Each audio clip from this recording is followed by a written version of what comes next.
Halo para pemuda kesayangan Bude Yanti yang tidak terhingga, pada saat ini kembali lagi bersama Bapak Yanto yang akan kembali melanjutkan sebuah cerita tentang perjalanan cucu Monton yakni Babang Tamfan Xiaoyan. Saat ini kita kembali diperlihatkan dengan Xiaoyan yang pada saat ini masih santai dengan menyeruput kopi buatan Bude Yanti di warung kebanggaan. Lalu mereka pun berbincang-bincang santai hingga Xiaoyan teringat sesuatu. Xiaoyan terus memikirkan suatu hal di dalam perjalanan setelah kembali dari klan Yao. Setelah Xiaoyan ingin benar-benar bertanya pada King Haoran, akhirnya Xiaoyan pun menemukan waktu yang tepat. Xiaoyan pun segera bertanya kepada King Haoran, apakah kakak tahu di mana letak dari alam ilusi di Juxi Great Forest? Xiaoyan ingin masuk ketika tempat itu telah terbuka. King Haoran pun segera menoleh dengan cepat setelah mendengar pertanyaan dari Xiaoyan ini. King Mu'er juga enggak mau kalah ketika King Mu'er nengok dengan secepat kilat. Dirinya pun segera berkata bahwa tempat tersebut sangat berbahaya. Sementara itu Zenni, Nan Erming dan Ziying yang sudah mengetahui hal ini mereka tetap diam. Anggota Xiaoyan yang lainnya melihat Zenni, Nan Erming dan Ziying terdiam sehingga mereka pun ikut terdiam. Meskipun mereka merasa terkejut di dalam hati mereka, namun mereka hanya menyipitkan matanya. Sementara itu Xiao Yao, Xiao Li, Xiao Long, Kaisar Ming dan yang lainnya telah lama tinggal di Dizhou yang terpencil. Oleh karena itu mereka tidak tahu bahaya alam ilusi di hutan raksasa ini. Melihat keterkejutan semua orang, Xiaoyan pun menoleh kanan kiri dan menghela nafas. Xiaoyan pun segera berkata bahwa dirinya harus masuk dan memilih sejenis bahan obat yang disebut dengan Hao Mang Chao. Obat itu harus digunakan saat membangkitkan leluhur Xiaoyan yang bernama Xiao Xuan. Xiaoyan mendengar bahwa bahan obat tersebut benar-benar berlimpah dan hanya ada di dalam ilusi tersebut. Bahan obat ini benar-benar sangat sulit jika ditemukan di dunia luar ini. King Haoran pun menghela nafas lega dan menganggukkan kepalanya. King Haoran pun segera berkata ternyata tujuan Xiaoyan seperti itu. Meskipun dirinya belum pernah ke tempat itu, namun dirinya mendengar dari orang-orang dari klan bahwa itu adalah tempat pelarian yang sempit. King Haoran akan memberitahu Xiaoyan semua yang telah dirinya dengar. Namun King Haoran berharap Xiaoyan dapat mengubah keputusan Xiaoyan setelah mendengarkan. King Haoran pun melihat sekeliling sebelum akhirnya berkata bahwa tentu semua orang mengetahui bahwa sangat sulit untuk bertahan dari malapetaka Dou di bintang 5. Ilusi hutan raksasa ini secara khusus dibuka untuk puncak bintang keempat dan mereka yang memiliki bintang 5 ke atas tidak dapat masuk. King Haoran berpikir mungkin Dou Xian yang menciptakan ilusi ini untuk memberikan kesempatan kepada Dou di tingkat rendah yang sulit dipromosikan menjadi bintang 5. Di dalamnya Xiaoyan dapat menemukan beberapa yang tidak bisa ditemukan di dunia luar. Selain itu ada sejumlah besar monster tingkat tinggi dan bagi mereka yang ingin berburu untuk mendapatkan inti monster tingkat tinggi maka tempat itu sangat cocok. Tetapi Xiaoyan harus berjuang untuk hidup demi bisa menikmati inti monster tersebut. Tempat ilusi ini menurut King Haoran bukanlah tempat ajang pembuktian dan lebih baik untuk menyebutnya dengan bidang pembantaian puncak bintang 4. Bahkan pembunuhan di tempat itu benar-benar pembunuhan. Tidak hanya terjadi pembunuhan orang melawan monster dan yang paling penting adalah pembunuhan antara manusia. Tidak ada motif dalam tragedi pembunuhan antar manusia ini. Sehingga tujuan dari pembunuhan ini benar-benar hanyalah untuk membunuh. Selain itu semua orang yang masuk adalah jenius-jenius yang memiliki syarat untuk melewati kesengsaraan Dou di bintang 5. Selama berabad-abad King Haoran tidak tahu berapa banyakkah jenius yang telah jatuh di dalamnya. Pada saat ini hanya sedikit orang yang menyebut nama ilusi hutan besar Juxi. Hal itu dikarenakan tempat tersebut telah berubah nama menjadi Gua Darah Pembunuh. Lalu mengikuti narasi menakutkan dari King Haoran ini semua orang tanpa sadar tidak bisa menahan menggigil. Semua orang menatap ke arah Xiaoyan dengan kekhawatiran yang belum pernah terjadi sebelumnya. Mendengar bahaya dalam alam ilusi ini hati Xiao Yao hampir keluar dari temboloknya. Dirinya segera berkata bahwa Xiaoyan adalah jenius dari klan Xiao dan satu-satunya harapan dari klan Xiao. Selain itu Xiaoyan tidak perlu khawatir untuk selamat dari malapetaka Dou di bintang 5. Namun mengapa Xiao Yan pada saat ini benar-benar sangat ingin mengambil kesempatan tersebut? Tidak bisakah Xiao Yan pada saat ini tidak mengambil resiko ini? Melihat kekhawatiran semua orang dan perkataan dari Xiao Yao pada saat ini, Xiao Yan hanya menghela nafas. Bersamaan dengan itu suara dan senyum Xiao Xuan segera muncul di benak Xiao Yan. Suara tersebut berkata, lakukan dengan baik dan jangan mempermalukan Xiao Xuan. Suara itu pun terus bergema di telinga Xiao Yan.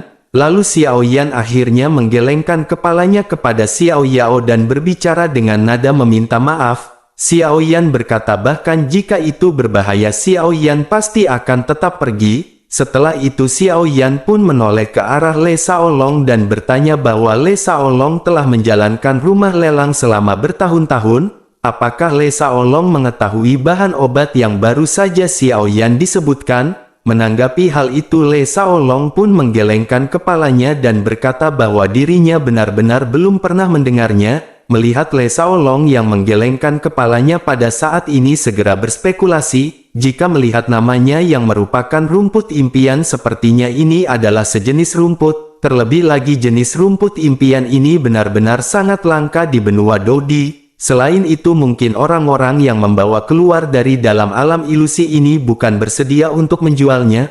Lalu sekarang Xiao Yan telah memperoleh pil jiwa yang menentang surga dan dapat menghidupkan kembali leluhur Xiao Xuan. Pada saat ini Xiao Yan hanya membutuhkan bahan obat ini untuk menyempurnakan obat penetral. Oleh karena itu Xiao Yan benar-benar harus pergi ke tempat tersebut. Melihat Xiao Yan yang batu pada saat ini, King Haoran masih merasa tidak nyaman jika Xiao Yan memasuki alam ilusi. King Haoran pun segera berkata jika hanya untuk bahan obat tersebut King Haoran dapat menunjuk orang yang berada di puncak Dou di bintang 4 yang pandai bersembunyi. King Haoran akan memerintahkannya untuk masuk dan bersembunyi setelah mengumpulkan bahan obat. Menanggapi hal itu Xiao Yan pun tersenyum dan berkata bahwa metode yang diajukan oleh kakak King Haoran memang bagus. Xiao Yan juga mengerti usaha keras dari kakak King Haoran. Akan tetapi jika ada seseorang dengan kekuatan spiritual yang kuat di antara orang-orang yang masuk, maka bisakah orang yang kakak kirim untuk masuk bersembunyi dari mereka dengan kekuatan spiritual? Karena orang itu pasti ditemukan dan bahan obat pasti juga akan menghilang. Selain itu Xiao Yan juga tidak ingin mendapatkan bahan obat dengan cara ini. Bukankah ilusi ini hanya untuk orang yang berada di tingkat bintang 4 Dodi? Jika begitu permasalahannya, lalu apa yang perlu Xiao Yan takutkan? Xiao Yan pada saat ini benar-benar sangat yakin dengan kemampuannya. Dengan kekuatan Xiao Yan pada saat ini dirinya bahkan mampu mengalahkan Dou di bintang 5 tahap akhir. Mendengar perkataan dari Xiao Yan ini King Haoran pun sedikit menganggukkan kepalanya. Semua orang juga menyadari bahwa kata-kata dari Xiao Yan ini masuk akal. Mereka tidak dapat menemukan alasan yang lebih baik untuk menghalangi Xiao Yan pada saat ini. Sementara itu King Haoran masih tidak berniat menyerah untuk membujuk Xiao Yan. Setelah berpikir sejenak dirinya pun tiba-tiba bertanya bagaimana caranya Xiao Yan tahu bahwa rumput mimpi ini berlimpah di dalam ilusi. Xiao Yan pun segera menjawab bahwa gurunya telah memberitahunya dan dirinya telah masuk sebelumnya. Sudut mulut King Haoran sedikit menyeringai sebelum akhirnya dirinya melirik ke arah Zenni. King Haoran pun lanjut bertanya kepada Xiao Yan, apakah kepala dari klan Yao juga mendukung Xiao Yan untuk masuk? Xiao Yan pun mengangguk dan lanjut menjelaskan bahwa apa yang dikatakan oleh kepala klan Yao bahwa karena beberapa perubahan di benua Dou di ilusi telah merespon lebih awal. Dengan begitu maka tempat tersebut akan terbuka lebih awal dan itu merupakan sebuah kebetulan bagi Xiao Yan. Jika pada saatnya tiba maka Xiao Yan akan segera masuk dan mengalami alam ilusi ini. Setelah itu Xiao Yan akan mencari beberapa rumput impian. Xiao Yan pada saat ini benar-benar masih menanggung harapan dari leluhurnya. Oleh karena itu bagaimana mungkin Xiao Yan pada saat ini bisa mundur? Selain itu kepala klan Yao berkata bahwa dirinya membangun reputasinya sebagai seorang jenius yang tiada taraf setelah keluar dari tempat tersebut. Dirinya juga mengatakan bahwa menurut penilaiannya atas kekuatan Xiao Yan, maka dirinya sangat percaya kepada Xiao Yan untuk masuk. Mendengar perkataan dari Xiao Yan ini King Haoran pun segera menatap Xiao Yan dengan keterkejutan. King Haoran tanpa sadar bertanya apakah kepala klan Yao adalah seorang jenius yang tiada taraf. Melihat King Haoran yang terkejut, Xiao Yan juga pada saat ini ikut terkejut. Xiao Yan tidak mengetahui mengapa King Haoran yang selalu toleran begitu terkejut dengan pernyataan kepala klan Yao. Di sisi lain dirinya pun menghela nafas dan berkata jika Xiao Yan hanya berbicara tentang kekuatan tempur, maka kepala klan Yao merupakan yang paling jenius. Tetapi jelas bukan jenius yang tiada taranya, namun memang harus diakui bahwa kepala klan Yao juga sangat berbakat dalam bidang alkemis. Dirinya merupakan orang yang memiliki pencapaian tinggi dan tidak sombong baginya untuk mengklaim bahwa dirinya adalah orang jenius yang tidak tertandingi. Namun yang King Haoran tahu pada saat ini gua berdarah ini hanya berfokus pada kekuatan tempur, oleh karena itu teknik alkemis tidak akan membantu sama sekali. Setelah itu King Haoran pun menoleh ke arah Zenni seolah-olah ingin meminta bantuan dari Zenni. Lalu Zenni berkata sepertinya Kaisar Iblis tidak ingin meremehkan leluhur Xiao Yan yakni kepala klan Yao. Tetapi King Haoran ingin memberitahu Xiao Yan bahwa tetua kepala klan Yao mungkin jenius yang tidak tertandingi dari klan Yao. Tetapi kejeniusan tersebut tidak dianggap sebagai jenius yang tidak tertandingi di benua Dodi. Selain itu prestise dari kepala klan Yao ini lebih cenderung mengandalkan prestise klan Yao saat itu. Mendengar hal tersebut King Haoran pun menghela nafas lega dan menganggukkan kepalanya. Kemudian lanjut berkata bahwa itulah yang King Haoran maksud. Klan Yao pada saat itu jauh lebih bergengsi jika dibandingkan dengan Aula Pil pada saat ini. Mereka benar-benar sangat kuat dan Yao Tian adalah jenius yang paling berharga dari klan Yao. Mendengar penjelasan dari Zenni dan King Haoran, tentu saja Xiao Yan pada saat ini tercengang. Lalu di tengah-tengah kebingungan ini Xiao Yan samar-samar bisa menyadari maksud dari perkataan King Haoran. Sementara itu King Haoran lanjut berkata bahwa dirinya tidak ragu tentang kekuatan pribadi dari Xiao Yan. Namun setelah memasuki ilusi tidak ada seorang pun yang akan takut kepada Xiao Yan. Di antara orang-orang yang masuk ini tidak kekurangan jenius yang tiada taraf. Oleh karena itu Xiao Yan akan menghadapi bahaya yang tidak terduga kapan saja. Mendengar bahaya yang disebutkan oleh King Haoran ini semua orang menatap ke arah Xiao Yan dengan tulus. Xiao Yan pun melihat tatapan dari semua orang yang pada saat ini dipenuhi dengan permohonan.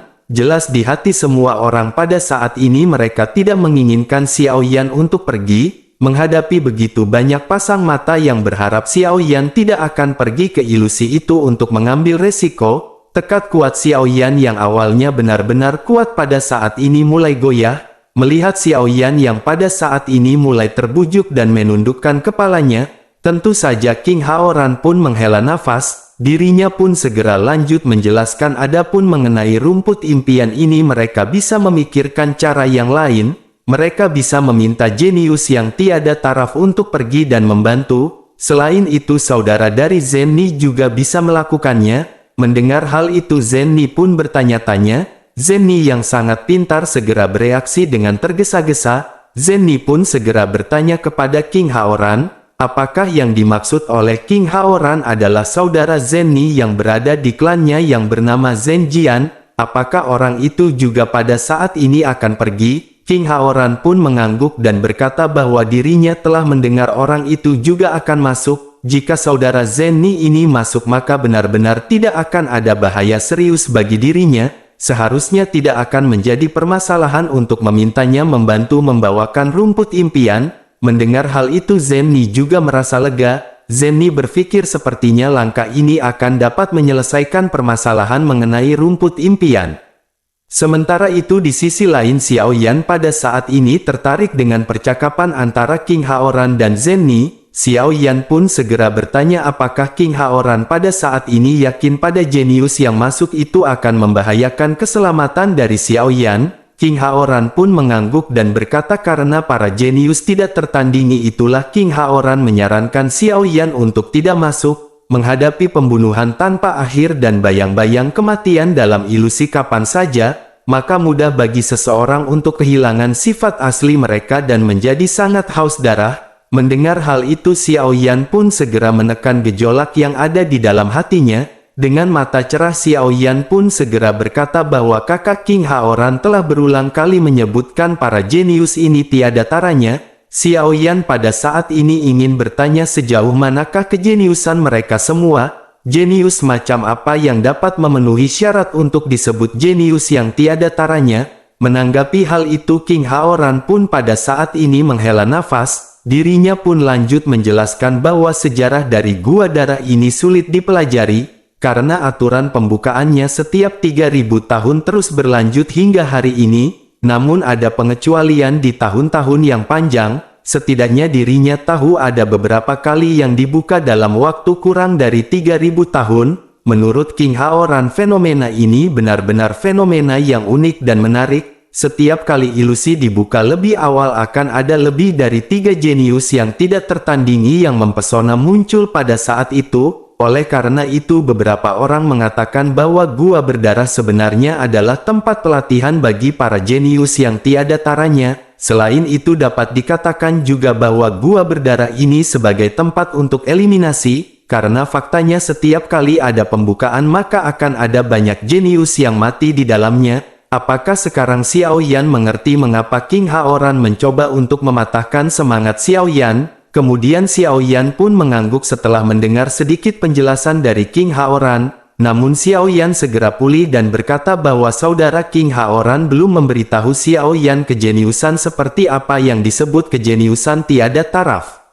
King Haoran pun menghela nafas sebelum akhirnya perlahan-lahan menjelaskan kepada Xiao Yan. King Haoran berkata bahwa mereka menilai apakah seorang ini jenius yang tiada taraf atau tidak. Maka hal itu bisa dilihat dari kekuatan dan penampilannya di puncak bintang keempat. Alasan puncak bintang 4 sebagai tolak ukur adalah karena bintang 4 hingga bintang kelima adalah rintangan yang besar. Hampir tidak ada rintangan yang sebanding dengan rintangan tersebut. Sementara itu rintangan besar lainnya adalah bintang 8 hingga bintang 9. Setelah berbicara sampai tahap ini King Haoran pun segera menoleh ke arah Le Shaolong dan yang lainnya. King Haoran lanjut berkata izinkan dirinya bertanya kepada mereka semua, jika mereka berada di puncak bintang keempat dan jika mereka bertarung melawan Dou di bintang 5 pada tahap awal, apakah mereka memiliki keyakinan akan menang?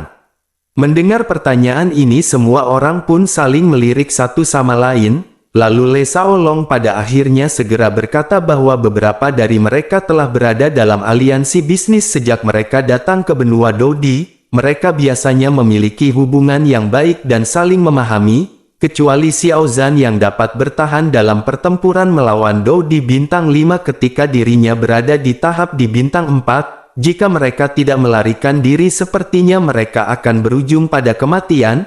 Setelah itu Xiao Yao pun segera menyela dan berkata bahwa dirinya dianggap sebagai generasi jenius di Dizhou pada saat itu. Pada saat dirinya berada di puncak bintang keempat dirinya pernah melawan tahap awal bintang kelima. Pada saat itu dirinya mungkin memiliki kekuatan yang luar biasa. Namun pada akhirnya dirinya benar-benar dikalahkan. Mendengar hal itu King Haoran pun mengangguk sebelum akhirnya menoleh ke arah Zenny dan bertanya dengan penuh minat. King Haoran berkata bahwa kemampuan dari Nona Zenny dikatakan sebagai yang terbaik. Oleh karena itu bagaimana dengan pengalaman dari Nona Zenny? Wajah cantik Zenny pun tersipu perlahan dan berkata dengan malu-malu. Zenny berkata bahwa dirinya tidak pernah memiliki bakat dalam kultivasi dan dirinya menerobos ke bintang kelima dengan mengandalkan sumber daya keluarganya. Mendengar perkataan beberapa orang King Haoran segera mengambil kesimpulan. King Haoran berkata bahwa menerobos ke tahap Dou di bintang 5 benar-benar sangat menakutkan. Selain itu dengan kekuatan Dou di bintang 4 untuk berhadapan dengan Dou di bintang 5 benar-benar cukup merepotkan. Sementara itu di sisi lain mendengar jawaban beberapa orang ini Xiao Yan cukup terkejut. Di mata Xiao Yan berurusan dengan tahap awal bintang 5 Dou di hanyalah seperti sepotong kue. Namun tanpa diduga pada saat ini tidak ada seorang pun yang bisa mengalahkan Dou di bintang 5 ketika mereka berada di puncak bintang keempat. Bahkan Zenny yang memiliki keterampilan bertarung yang menakjubkan pun tidak bisa menaklukkannya. Melihat Xiao Yan yang tercengang King Haoran pun segera bertanya apakah Xiao Yan terkejut. King Haoran pun tertawa dan lanjut berkata bahwa dirinya juga tidak bisa melakukannya. ketika King Haoran berada di puncak bintang keempat, King Haoran dijuluki sebagai jenius nomor 1 dari klan Iblis Darah. Namun pada saat itu King Haoran benar-benar tidak bisa mengalahkan seorang Dou di tahap awal bintang kelima. Dari sini King Haoran bisa menyebutkan bahwa jenius adalah orang yang bisa bertarung tidak terkalahkan melawan orang yang tahap bintang Dou D-nya di atas dirinya, karena dengan bisa melakukan hal tersebut maka orang itu sudah cukup disebut dengan super jenius. Akan tetapi untuk memenuhi syarat sebagai orang yang disebut jenius tiada taraf bahkan lebih sulit, tidak hanya harus bisa berhadapan melawan seorang Dou di bintang 5, akan tetapi juga memiliki catatan membunuh setidaknya satu bintang 5 tahap menengah. Mendengar hal itu Xiao Yan tertawa senang dan bergumam ternyata Xiao Yan benar-benar jenius, karena Xiao Yan pada saat ini benar-benar telah berhasil membunuh beberapa orang Dou di bintang 5. Menyadari hal tersebut Xiao Yao pada saat ini segera bereaksi, dirinya tiba-tiba bertanya kepada King Haoran dengan mata yang cerah. Dirinya bertanya apakah menurut Kaisar Iblis Xiao Yan ini dapat dianggap sebagai jenius yang tiada taraf. Menanggapi hal tersebut King Haoran pun tersenyum dan Xiao Yao pada saat ini merasa sangat gembira. Semua orang pada saat ini benar-benar tidak meragukan kejeniusan dari Xiao Yan. Di sisi lain Nan Erming pun segera berkata bahwa Tuan Muda Xiao Yan baru saja berada di tahap akhir bintang keempat. Namun meskipun begitu kekuatan spiritualnya telah mencapai tingkat setengah kesadaran, bukankah dengan begitu maka itu benar-benar tidaklah normal? Mendengar perkataan Nan Erming ini Xiao Zhan pun segera menoleh ke arah Nan Erming, dirinya bertanya level kekuatan spiritual apakah itu? Menanggapi perkataan Xiao Zhan ini semua orang pada saat ini hanya bisa tersenyum. Di sisi lain King Haoran pun segera berkata bahwa meskipun tidak ada yang namanya tingkat setengah kesadaran namun sebenarnya ada tingkatan seperti ini, dirinya juga baru mengetahui tingkat jiwa seperti ini setelah dirinya mendengar pengalaman Xiao Yan di lantai 3 aula pertanyaan hati. Berdasarkan fakta ini King Haoran agak mendukung Xiao Yan untuk memasuki ilusi tersebut. Namun King Haoran pun menekan kegembiraan di dalam hatinya sebelum akhirnya segera lanjut berkata, saat ini yang terpenting adalah mari mereka memberikan ringkasan besar tentang kelainan dari Xiao Yan hari ini. Pada saat ini mereka harus menilai apakah Xiao Yan layak untuk memasuki ilusi ini atau tidak. Semua orang pada saat ini saling memandang setelah mendengar perkataan dari King Haoran.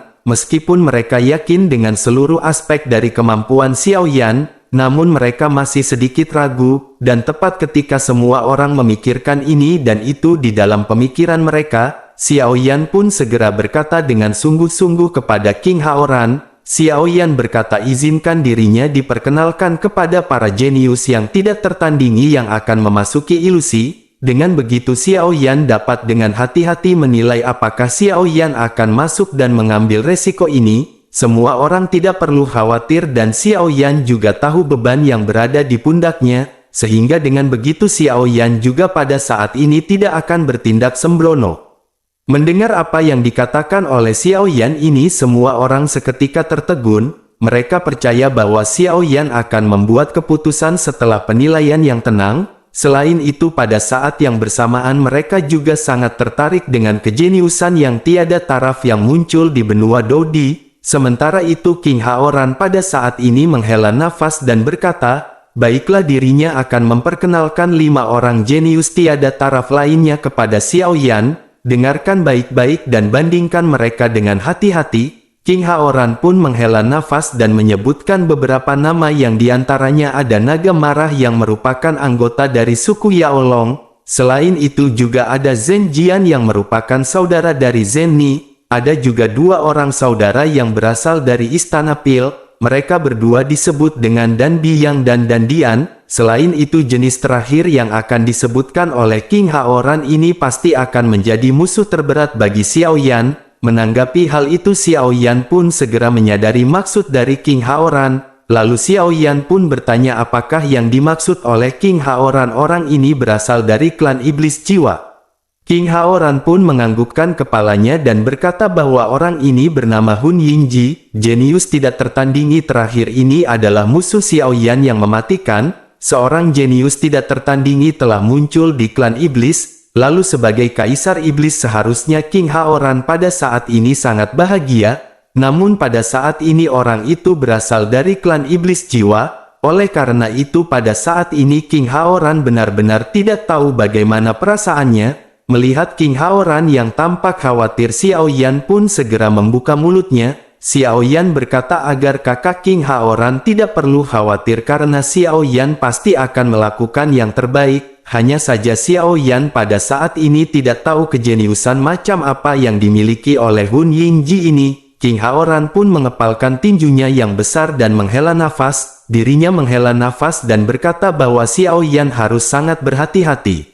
Menanggapi perkataan dari King Haoran ini, Zhen Ni pun seketika segera membuka mulutnya. Zhen Ni berkata bahwa apa yang dikatakan oleh Kaisar Iblis itu benar. Zhen Ni juga pernah mendengar berita tentang Hun Yingji ini. Dirinya tampaknya sangat ahli dalam pembunuhan dan kekuatannya sangat kuat, karena ada beberapa dou di tingkat menengah bintang 5 yang telah mati di bawah tindakannya.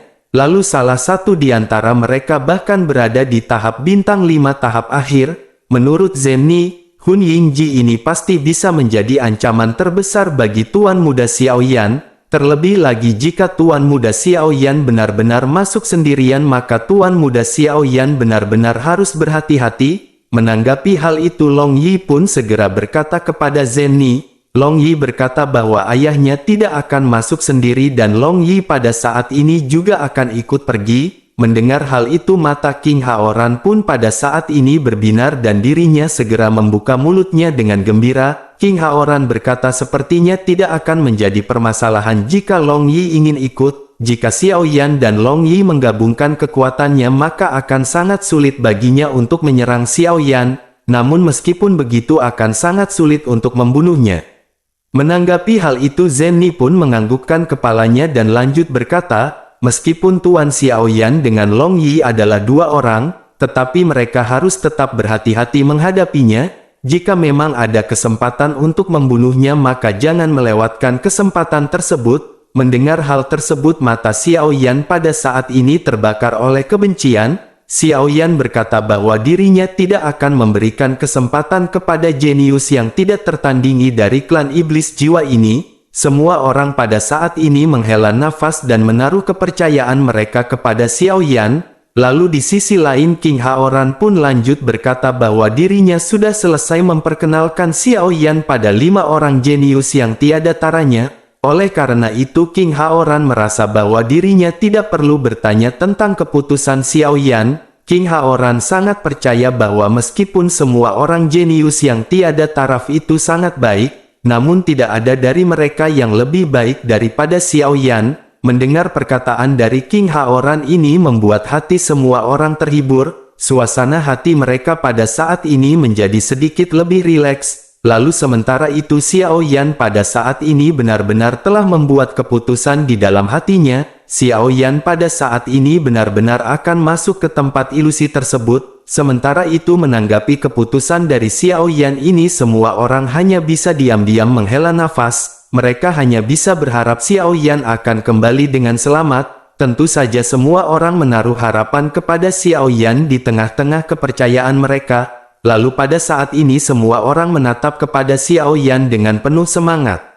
Kemudian Xiao Yan pun tersenyum di bawah tatapan semua orang yang pada saat ini benar-benar mensupport Xiao Yan. Selain itu Bude Yanti bahkan rela tutup warungnya hanya untuk datang ke Xiao Mansion bertemu dengan Xiao Yan dan memberikan dukungannya. Lalu hal yang penting dan tidak akan lupa adalah bekal sayur jengkol penambah stamina bertempur.